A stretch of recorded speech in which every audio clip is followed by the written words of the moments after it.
बच्चों, आज हम करेंगे कक्षा 10वीं की प्रश्नावली 1.3 का प्रश्न पहला। सिद्ध कीजिए कि √5 एक अपरिमेय संख्या है। तो हमें यह सिद्ध करना है कि √5 जो है एक अपरिमेय संख्या है। तो हम इसको हल करेंगे। ठीक है, इसको हल करने का एक तरीका है। ठीक है, सिद्ध कीजिए कि √5 एक अपरिमेय संख्या है। तो सबसे पहले हम इसका विरोधी मान लेंगे, इसका विपरीत मानेंगे। माना कि √5 एक परिमेय संख्या है। ठीक है, हम इसका विरोधी मानकर परिमेय संख्या के गुण देखेंगे और वह गुण जब इसमें नहीं मिलेंगे तो हम बोल देंगे कि यह एक परिमेय संख्या नहीं है, अपरिमेय संख्या है। तो माना कि √5 एक परिमेय संख्या है, एक परिमेय संख्या है, अर्थात ठीक है, क्योंकि यह परिमेय संख्या तो परिमेय संख्या के गुण इसमें होंगे। अर्थात हम √5 को ऐसी सह अभाज्य संख्याओं A और B में लिख सकते हैं कि √5 बराबर A/B और B is not equal to 0। ठीक है, क्योंकि √5 एक परिमेय संख्या ऐसा हमने मान लिया है, इसलिए क्योंकि यह परिमेय संख्या हमने माना है, इसलिए √5 को ऐसी सह अभाज्य संख्या और A और B में लिख सकते हैं कि √5 बराबर A/B और B जो है वहां पर 0 के बराबर नहीं है। तो यहाँ पे सह अभाज्य संख्याएं वे संख्याएं होती, क्योंकि यहाँ सहभाज्य संख्या लिखा है। तो सहभाज्य संख्या वे संख्याएं जिसमें एक के अलावा कोई समान गुणनखंड नहीं होता है। ठीक है, इनमें जो समान गुणनखंड होंगे दोनों संख्याओं में वह केवल एक ही होगा और एक के अलावा और कोई समान गुणनखंड नहीं होगा जिससे कि विभाजित हो सकती है। तो एक के अलावा ये दोनों और किसी संख्या से एक साथ विभाजित नहीं हो सकती। ठीक है, जैसे कि कोई संख्या 1/3 है। ठीक है, जैसे 1/3 है तो इसमें जो सह अभाज्य संख्याएं प्राप्त होगी तो एक का तो एक ही होगा, एक के अलावा किसी से भाग नहीं जाएगा। और जो 3 है, 3 का जो हो जाएगा गुणनखंड 1/3। तो यदि इनको सहअभाज्य संख्याएं हम कह सकते हैं, इसका मतलब है इसमें एक के अलावा और कोई समान गुणनखंड नहीं है, तो यह सहअभाज्य संख्याएं हैं। तो हमने कहा है कि √5 एक परिमेय संख्या है। क्योंकि यह परिमेय संख्या इसलिए हमने इस रूप में इसको लिख सकते हैं कि √5 बराबर A/B। ठीक है, इस रूप में हम लिख सकते हैं क्योंकि यह परिमेय संख्या, इसको हम सहअभाज्य संख्या A और B के रूप में लिख सकते हैं। तो यहाँ पे √5 बराबर A/B, B जो है 0 के बराबर नहीं है। तो अब हम आगे करेंगे। √5 बराबर A/B ये हो गया है। अब इनका आपस में गुणा कर देंगे तो √5 गुणा B बराबर A। ठीक है, √5 गुणा B बराबर A। ठीक है, अब हम करेंगे क्योंकि B का गुणा √5 में हो गया और √5 के बटे तो कुछ नहीं, मतलब बटा 1 है, तो 1 का गुणा A में, तो A का A ही आ जाएगा और √5 गुणा B हो गया है। अब यहाँ लिखेंगे दोनों पक्षों का वर्ग करने पर, दोनों तरफ हम वर्ग कर देंगे। ठीक है, करने पर तो दोनों पक्षों का वर्ग करेंगे तो √5 गुणा B का वर्ग बराबर A का वर्ग।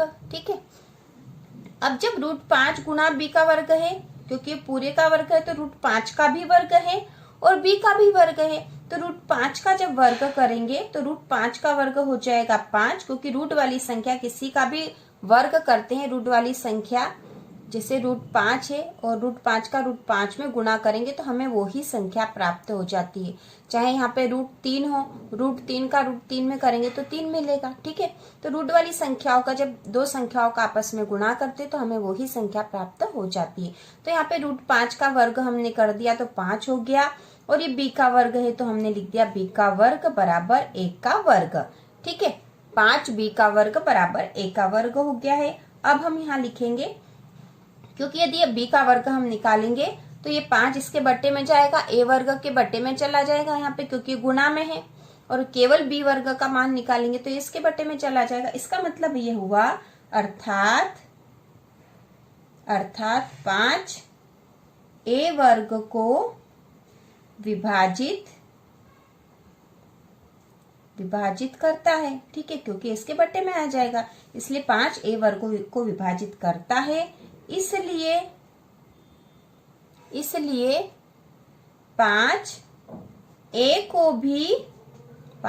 को भी विभाजित करेगा, ठीक है। यह गणित के एक प्रमेय के अनुसार है कि यदि कोई संख्या किसी संख्या के वर्ग को विभाजित कर रही है तो वह उस संख्या को भी विभाजित करती है, इसलिए हमने सीधा लिख लिया है कि 5 a को भी विभाजित करेगा, ठीक है, 5 a को भी विभाजित करेगा। तो यहाँ पर हमने कुछ निकाला है, ठीक है, कुछ तर्क निकाला है कि 5 a को भी विभाजित करेगा। अब हम आगे करेंगे, अतः हम a बराबर 5m लिख सकते हैं, ठीक है, 5m लिख सकते हैं। अब यहाँ पर ये समझने की बात है कि हम 5m क्यों लिखेंगे। तो यहाँ जो m है, m बराबर कोई पूर्णांक, कोई सा भी पूर्णांक यहाँ हो सकता है संख्या के मान से, ठीक है। तो m बराबर कोई पूर्णांक है। और a बराबर 5m क्यों लिखेंगे, क्योंकि 5 जो है a को विभाजित करता है, ठीक है, 5 a को विभाजित करता है। तो a बराबर 5m कोई सी भी संख्या यहाँ हो सकती है, वह लिख सकते हैं। जैसे हम इसको इस तरह से समझ सकते हैं, जैसे 10 है तो ये 5 10 को विभाजित करता है, ठीक है। मान लिया यहाँ संख्या कोई 10 हो, a के स्थान पर कोई संख्या 10 है जिसको विभाजित करेगा 5, तो 5 जो है 10 को विभाजित करेगा, ठीक है, 5 एकम 5, 5 दूना 10, ठीक है। यदि हम 10, अब हम 10 बराबर क्या लिख सकते हैं, 10 बराबर हम लिख देंगे 5 गुना 2, ठीक है, 5 गुना 2, 5 का 2 में गुना करा तो 5 दूना 10 हो गया, ठीक है। 10 बराबर 5 गुना 2 लिख सकते हैं हम। इसी प्रकार हमने लिखा कि जैसे 5 a को विभाजित कर रहा है तो हम a बराबर 5m लिख सकते हैं, ठीक है। जितनी बार उसका भाग जाएगा तो यहाँ उसका m का गुणा इस संख्या में हो जाएगा तो वो संख्या वापस आ जाएगी, जैसे कि ये, ठीक है। तो अतः हम a बराबर 5m लिख सकते हैं।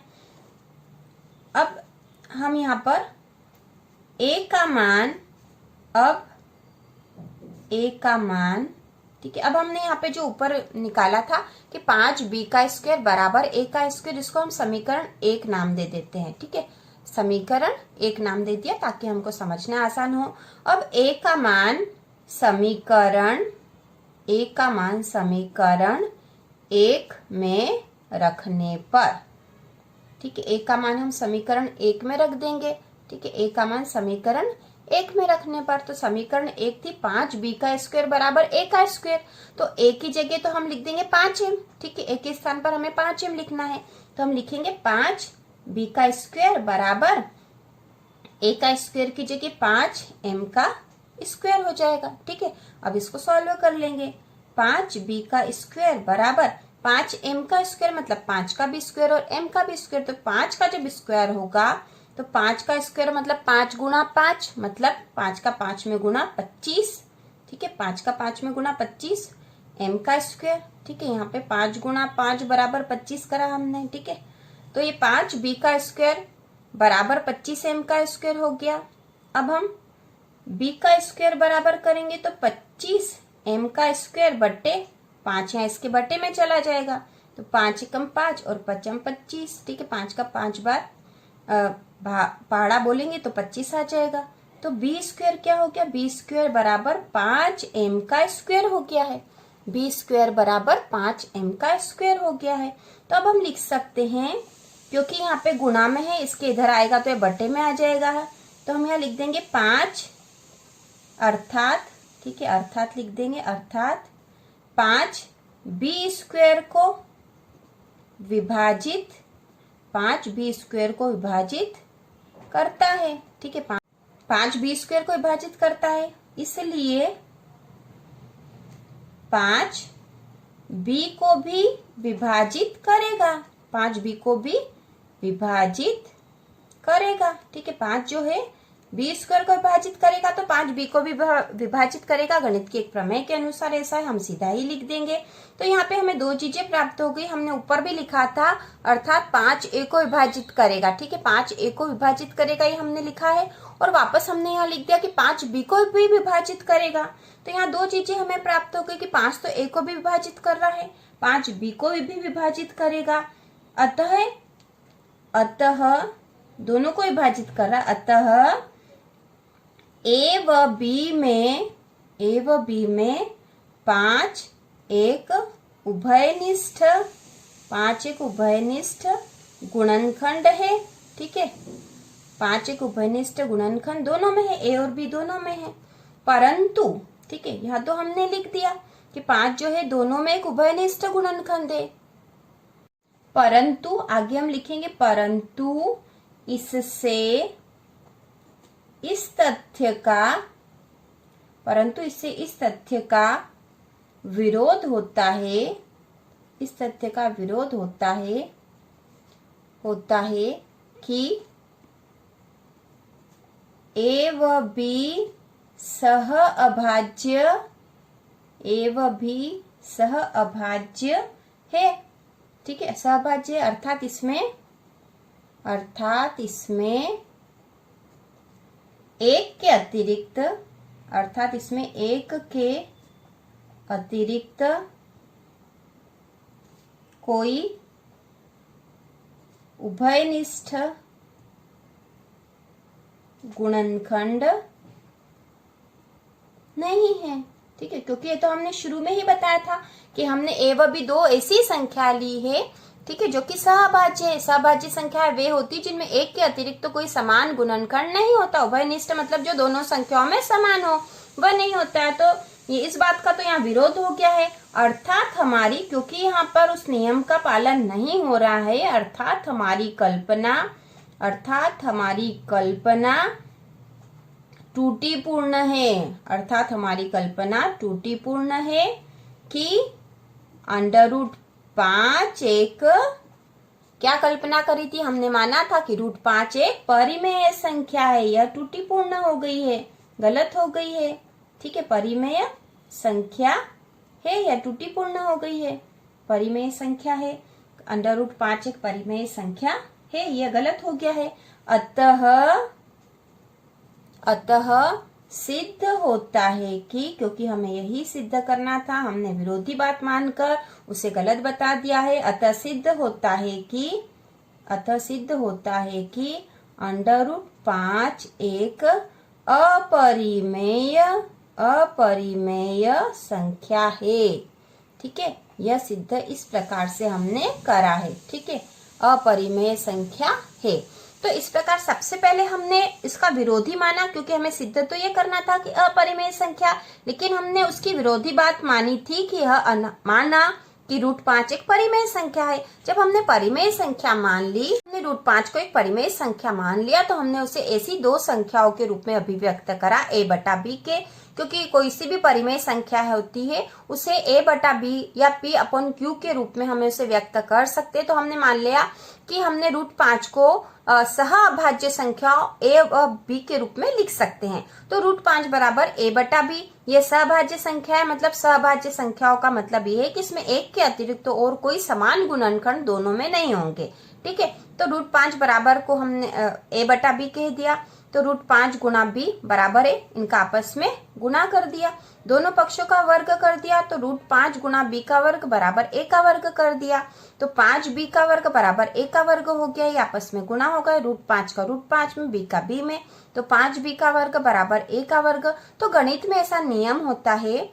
ठीक है, अब ये यहाँ पे गुणा में है, तो गुणा वाली संख्या इधर जाएगी तो ये बटे में आएगी, मतलब इसका इसमें भाग जाएगा। तो अर्थात 5a वर्ग को विभाजित करता है, इसलिए 5a को भी विभाजित करेगा। ऐसी गणित की प्रमेय हमारी पुस्तक में, उसके अनुसार ये नियम है कि यदि कोई संख्या किसी दूसरी संख्या के वर्ग को विभाजित करती है तो वह उस संख्या को भी विभाजित करेगी। तो हमने इसलिए लिख दिया है कि 5a वर्ग को विभाजित करता है, इसलिए 5a को भी विभाजित करेगा। अतः हम a बराबर 5m लिख सकते हैं, जहाँ m कोई सा भी पूर्णांक है। और हम कैसे लिख सकते हैं 5m, तो यहाँ मैंने बताया है कि क्योंकि 5 जो है 1 को विभाजित करेगा, जैसे 5 मान लो 10 को विभाजित करता, माना कि 10 है कोई संख्या, तो हम इस 10 को 5 के रूप में भी लिख सकते हैं। 5 में उस जितनी बार भाग जाएगा उसका गुणा करेंगे तो हमें वही संख्या प्राप्त हो जाएगी, इसलिए हमने लिख दिया कि a बराबर 5 है।